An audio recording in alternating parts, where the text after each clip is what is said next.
Ne on ollut hiton hyviä keskityksiä. Katos, kun kello on kaunis hevonen siellä. Noin. Vähän vasen ohja, noin, että se suoristuu. Ja varoit, ettei se käännä sinne oikein. Noin. Ja nopea tervehdys. Hienoa. Ja heti eteen ravissa. Noin. Huomasit sä nyt? Se voi vielä nopeampi olla se raviin siirtyminen. Mutta toki sun pitää saada ohjat käsiin. Noin. Hyvä.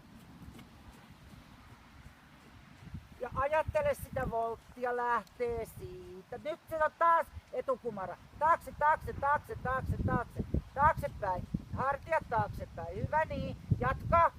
Jatka. Ihan ohjelman mukaisesti.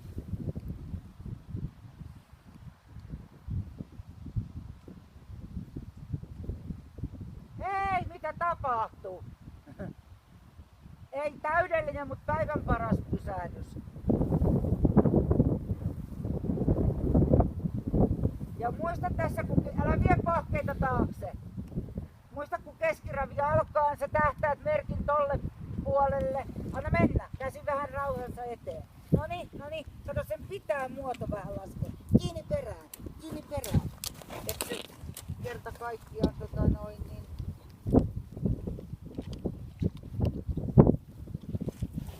Hyvä. Noin, ja heti eteen. Harjoitusavi. Heti. Ei saa jäädä sinne. Se pitää, mä kerron sulle kohta jotain ihan karmeeta.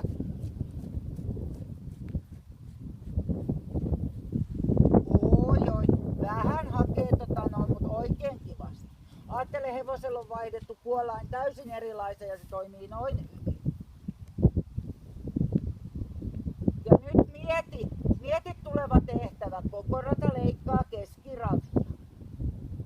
Mietit, että sä oot löysä keskivartalostas. Siirryt vähän ton kirjaimen sille puolelle. Liikuttelet tarvittaessa kuolainta. Noin. Hyvin menee. Jaa.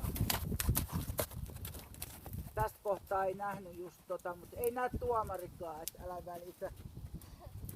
Siellähän on ne valkoiset paikat, niin ne näkee niinku.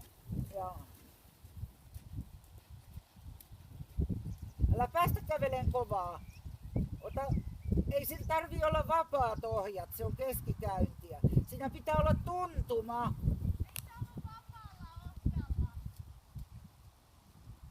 Täällä lukee keskikäyntiä, koko rata leikkaa. Anteeksi, vapaata käyntiä. Kyllä, olet oikein. Mä en ole ikinä ennen nähnyt tätä ohjelmaa. Joo. Musta tuntuu niin hassulta, että lisätyistä, helppo ohjelma ja lisätyistä liikkeistä tulee sitten kauheat siirtymiset ja näin. Tää on joku ihan eri. Tää ei ole oikeesti mikään helppo. Ei todella. Niin kuin lapsille. Oikein. Nyt se vähän nappas taas siitä ulko-ohjasta. Se ei tykkää sun ulko-ohjasta. Ei yhtään. Joo, just niin. Eli siitä kevennetään.